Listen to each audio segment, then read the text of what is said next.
The galaxy was at peace, or so it believed.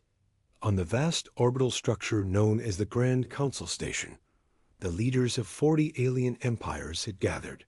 The council chamber was a ring of polished black stone and glowing crystal, each seat holding a representative from a different world. Some wore robes of silk, others armor plated with gold. For centuries, this place had been the heart of diplomacy, where old enemies shook hands, where new trade routes were born. Today was meant to be routine. Trade disputes, border patrol arrangements, a new mining treaty. Nothing exciting, but peace. Can end in the quietest of ways. It began with a faint pop in the background of the chamber. Not loud, not threatening, just strange. At first, no one noticed. Then the terminals on the walls went dark. One by one, every communication channel in the station went silent. Technicians scrambled to reconnect, their voices rising in confusion. "It's not a local fault," one shouted. "The entire comnet is down." The ambassadors exchanged puzzled looks. It wasn't entirely unheard of for the station to lose contact with a single planet or ship, but every channel? That was different. That was wrong. Then came the next sign. Out in the main hangar, civilian traffic stopped. Merchant freighters hung motionless in space, their docking lights frozen mid-blink. Passenger shuttles waiting to depart never left. The flow of ships, the lifeblood of the station, was gone. Reports began arriving from the perimeter sensor stations. Strange readings, massive spikes in gravitational distortion, moving objects of enormous size. And then silence. One by one, those outlying stations went offline. The chief sensor officer of the Grand Council Station, a lean insectoid female named Rilke, leaned over her console. Her antennae twitched. The long-range array had just caught something so big it filled her entire display. At first, she thought it was a glitch. The readings were impossible. A mass of signals, thousands, maybe tens of thousands moving as one. No, wait, not thousands. Her display kept updating the count. Tens of thousands became hundreds of thousands. Her mandibles clicked nervously. "Commander," she whispered to her superior. "You need to see this." The commander leaned in, eyes widening as he read the numbers. That can't be right. But it was. Rilke's hand hovered over the intercom to alert the council chamber, and the lights flickered. For a moment, the entire station seemed to hold its breath. The glow panels along the ceiling dimmed to a faint orange before flaring. Back to full light. The diplomats in the chamber stopped talking. A cold awareness crept in, the kind that made even the most arrogant rulers lean forward in their seats. The huge central viewport at the far end of the chamber, which normally showed the tranquil sweep of nearby stars, now displayed less. Not a storm, not a blackout. The stars themselves were gone. Gasps echoed through the chamber. Several delegates rose from their seats, their voices trembling. "What is that?" one demanded. "Is it a shadow? An asteroid field?" No, this was no asteroid field. As the power stabilized, the view sharpened. Shapes began to form against the void. Massive shapes, silent shapes. Row upon row, in perfect formation, blocking the light of distant suns. From the control deck above, the chamber, an officer's voice cracked through the station's loudspeakers. "All personnel, you need to see this. We are scanning." He stopped mid-sentence. His voice was replaced by a low hum of static. The viewport image magnified. Automatically. And then everyone saw it. Not dozens of ships. Not hundreds. Not even thousands. Hundreds of thousands. Sleek, dark vessels stretching in every direction, so many that they seemed to merge into a single wall of metal. Each one bristled with weapons, their hulls reflecting faint starlight like black glass. No banners, no flashing lights, no diplomatic colors, But they did have markings. Near the prow of every ship, painted in bold blue and white, was the same emblem, a sphere of deep blue crossed with white lines, and a single bright star in the center. For a moment, no one spoke. Even the translators fell silent. The alien leaders didn't need words to understand what they were seeing. They knew that emblem. Some had seen it in ancient archives, others in old war records. And only a few, had heard it described in whispered stories told by the oldest veterans. It was human. But humanity was gone. Extinct for centuries after the last war. Or so they thought. The chamber's air felt colder now. The only sound was the low hiss of the station's life support system. Outside, the black wall of ships stayed motionless, like predators waiting for the right moment to strike.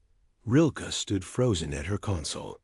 Her display kept updating the number of ships. The count passed 100,000, 200,000, 500,000. The station commander whispered under his breath, "This can't be real." In the chamber below, an elderly reptilian diplomat broke the silence. His voice trembled, not with age, but with fear. "If those are what I think they are," he said slowly, "then the galaxy has only one choice run." But there was nowhere to run. The fleet was already surrounding the sector. And then something even stranger happened. The black wall of ships began to glow faintly along their hull edges, hundreds of thousands of thin blue lines lighting up in perfect synchronization. The pattern spread like a ripple through the armada. It wasn't a weapons charge. It was a signal. The signal meant only one thing. They had arrived. The cliffhanger froze in every mind. Present. Hundreds of thousands of human warships. Right here, right now. And no one knew why. The Imperial fleet glided through the darkness of space, engines humming with quiet confidence. Rows of identical battleships reflected the cold light of distant stars, their formation a perfect wall of steel. On the flagship Eternal Dominion, Admiral Carvox stood at the command deck, eyes fixed on the tactical display. The human fleet, if you could even call it that, was just a handful of dots in the void. Barely 20 ships, each smaller than once. The Empire's destroyers. Carvox smirked. Pathetic. "I've seen pirate flotillas more dangerous than this." Laughter rippled through the bridge crew. Some even began placing bets on how many minutes it would take to wipe out the humans entirely. Only one voice didn't join the mockery. Commander Tal, the fleet's intelligence officer, kept frowning at his console. He had been tracking the humans' approach for hours. Something wasn't right. "They're not moving like a desperate species," he muttered. Carvox glanced at him. "What do you mean?" "They're holding formation. Not evasive. Not probing our defenses. It's controlled, almost as if they're waiting for us." Carvox waved a dismissive claw. "Let them wait. They'll learn soon enough who rules this galaxy." But Tal's unease only grew. He zoomed in on the human ships, magnifying them, until the grainy images filled his screen. Their hulls were strange, a matte black that seemed to swallow starlight. No visible energy ports, no glowing reactor signatures. Then he noticed something else. "Admiral, their heat signatures are low, too low." Carvox barely looked up from his glass of spiced nebula wine. "So their reactors are weak." "More reason not to fear them." Tal shook his head. "No, sir. Low heat means they're masking their cores. We don't have that tech. They shouldn't have it either." Before Carvox could respond, the Eternal Dominion's sensors chimed. A junior officer reported, "Picking up. Large energy spikes, sir, from beyond the human formation." The holographic map shifted, and a new layer of contacts appeared. Huge contacts, dozens. No? Hundreds. At first, they looked like asteroids, drifting in the darkness. Then the system recognized faint magnetic signatures. Warships. And they were massive. Tal's claws dug into his console. Admiral, those ships weren't there before. Carvox finally set down his drink, eyes narrowing.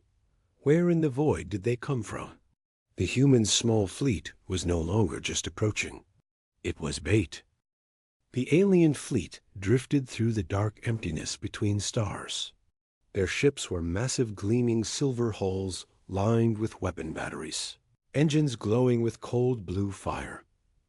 Inside the command vessel, Admiral Zyron stood before a wall of tactical displays. Her eyes scanned the readings, looking for any hint of trouble. There was nothing. At least, nothing yet. Her crew relaxed, thinking the mission would be routine. The humans were quiet. Too quiet. "We have intercepted no transmissions, Admiral," reported her communications officer. Earth's colonies remained silent. Not even civilian chatter. Zyron's brow furrowed. That is not normal. No species goes completely silent before a fleet arrives, unless they already know what's coming. One of the younger officers laughed. "Humans are primitive, Admiral. Their silence is probably because they fear us. We will crush their defenses in hours."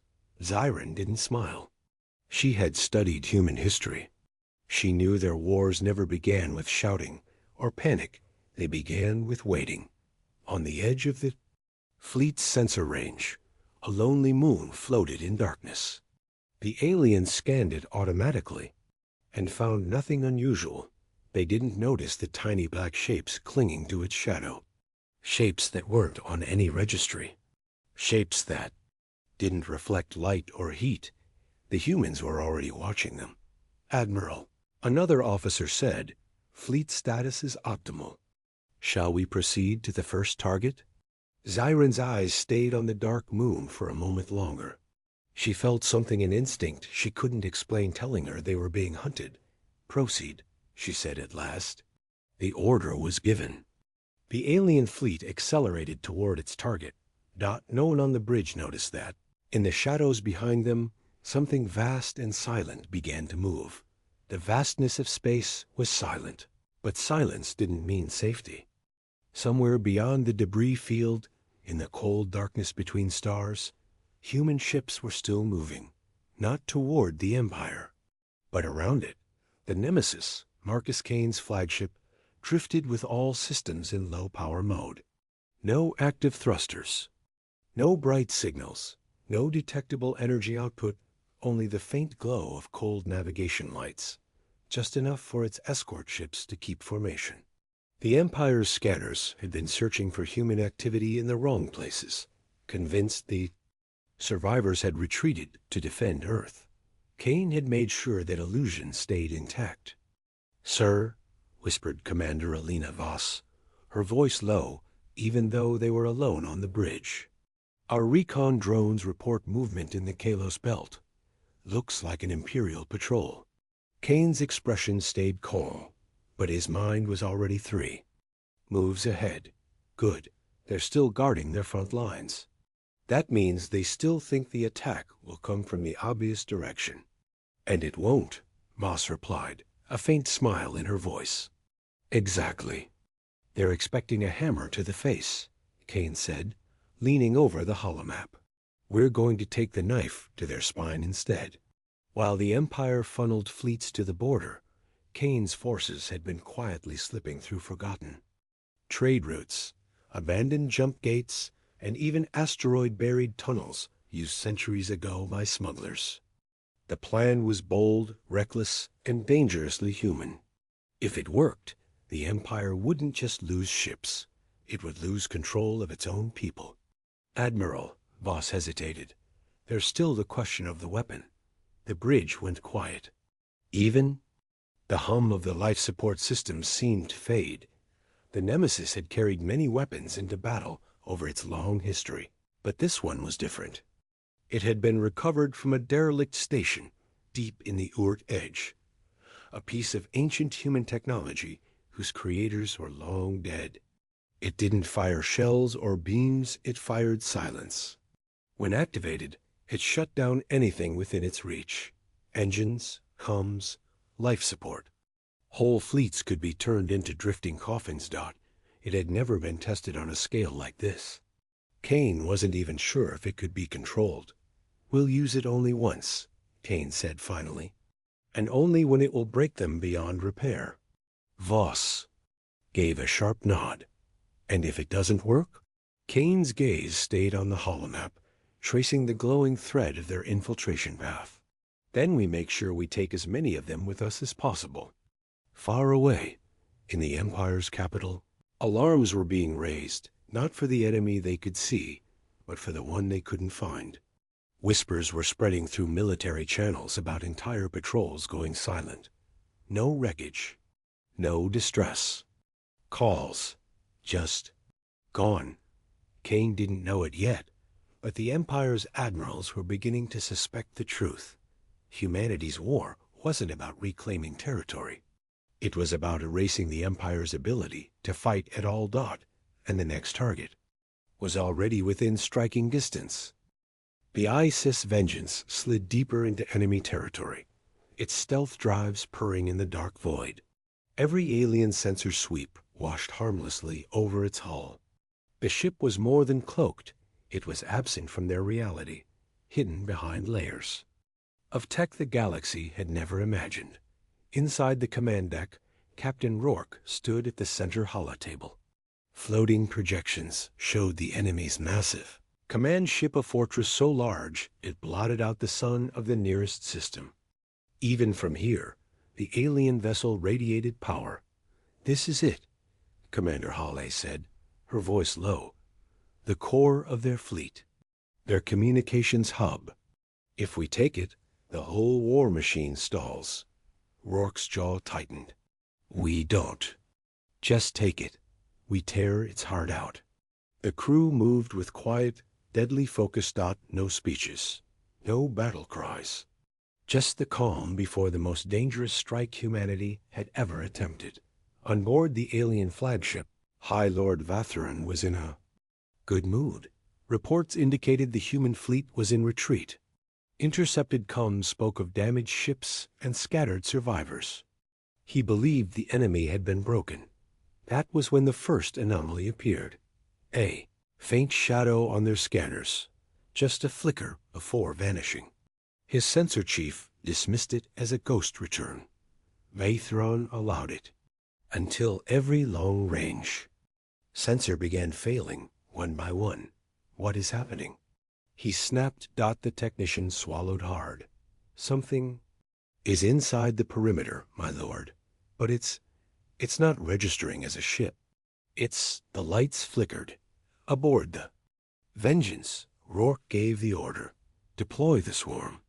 From hidden bays, hundreds of small black drones shot into space, silent, invisible to alien eyes.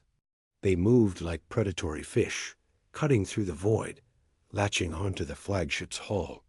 Each one carried a single payload: disruption. Charges tuned to scramble every defense system. One by one, the alien ship's shields began to flicker and die. On the flagship, panic spread. Shields collapsing. "We're losing weapons control. Internal comes offline." Vatheron stared at the chaos, unable to comprehend it. No fleet had ever breached his flagship. It was a symbol of absolute power. It was untouchable. And yet something had gotten in. Then the Vengeance decloaked, sliding into view like a predator revealing its fangs. The sight alone froze the alien bridge crew. It was smaller than their warships, but its hull was black and angular, scarred from countless battles. No running lights, no insignia, just a shape that seemed to drink in the surrounding light. Vatheron had never seen such a ship before, and for the first time in decades, he felt fear. "Open a channel," Rourke said. The alien leader's image flickered into existence, still trying to maintain an air of superiority. "You human are in violation of—" Rourke cut him off. "You sent your fleets to burn our colonies. You slaughtered our civilians. You thought we'd run." He leaned closer to the hollow feed, eyes cold. "We don't run, we hunt." Without another word, he gave the signal. The Vengeance fired a single pulse, not a beam, not a missile. Something far worse, a gravitic lance that punched through the alien ship's core and ripped its reactor from reality itself. The flagship didn't explode. It simply vanished. Silence filled the bridge of the Vengeance. "Target neutralized," Halle reported. "Good," Rourke said. "Now let's see how their empire fights without a head." The corridor outside the Galactic War Hall was empty too empty. Captain Elias knew the signs. His footsteps echoed, the sound swallowed by the thick air. Somewhere beyond those walls, the Empire's guards were moving into position. He kept walking, his posture calm, every inch the obedient guest. But under the surface, his mind was racing. The Emperor's words still rang in his head. "Take the human alive. His technology will serve the Empire." They thought they were clever. They thought humans wouldn't see a trap until it closed. When Elias reached the exit archway, the first ambush revealed itself. 2 squads of armored soldiers stepped from the shadows, rifles raised. Their helmets hid their faces, but the smugness was there in their stance like hunters cornering prey. "Captain Elias of Earth," the squad leader announced, voice metallic through the speaker. "By order of His Imperial Majesty, you will surrender all devices, weapons, and data in your possession. Resistance will result in—" Elias tilted his head slightly. "Result in what?" "A few scorch marks on your armor before you realize you made a mistake." The squad leader stiffened. "You will comply." Elias moved. The speed was inhuman, literally. One moment he was standing still, the next he was a blur, ripping the rifle from the nearest soldier and slamming its butt into the second's visor. Armor cracked. The soldier went down. The squad fired in panic, bolts of plasma slamming into the wall where Elias had been. He was already behind them, using one soldier as a shield. He didn't shoot to kill, not yet. But he made sure every shot he returned hit something vital, and their weapons' coolant lines burst, barrels warped, power cells ejected. In seconds, the squad's rifles were smoking useless scrap. The survivors backed away. Shaken. Elias dropped the shield soldier to the floor, intact but unconscious. "Tell your Emperor," he said quietly, "that the next time he tries to cage me, I won't walk away this politely." He strode down the hallway, sensors in his wrist console lighting up with more movement ahead. The Empire wasn't giving up. If anything, they were throwing in more troops. "Computer," Elias murmured under his breath. "Phase 2. From somewhere deep in the city, a low hum began to grow, an alien sound, mechanical but almost alive. Lights in the palace flickered. Far above, cloaked in orbit, the resolute dawn woke from its stealth protocols. The Emperor's private channel burst into life on Elias's com. "Human, whatever you are doing, stop it now. You are surrounded." Elias almost smiled. "Surrounded? No, you're boxed in. Right on cue." The hum became a rumble. Every security door in the palace slammed shut. The building's defense turrets, designed to fire on outsiders, rotated toward the Imperial Guard. The Emperor's voice was sharp now, urgent. "What have you done?" Elias kept walking toward the landing platform. "I told you not to underestimate me. You didn't listen. Now your palace belongs to me for the next." He glanced at his wrist display. 27 minutes. 27 minutes for what? The Emperor demanded. Elias stepped onto the open platform.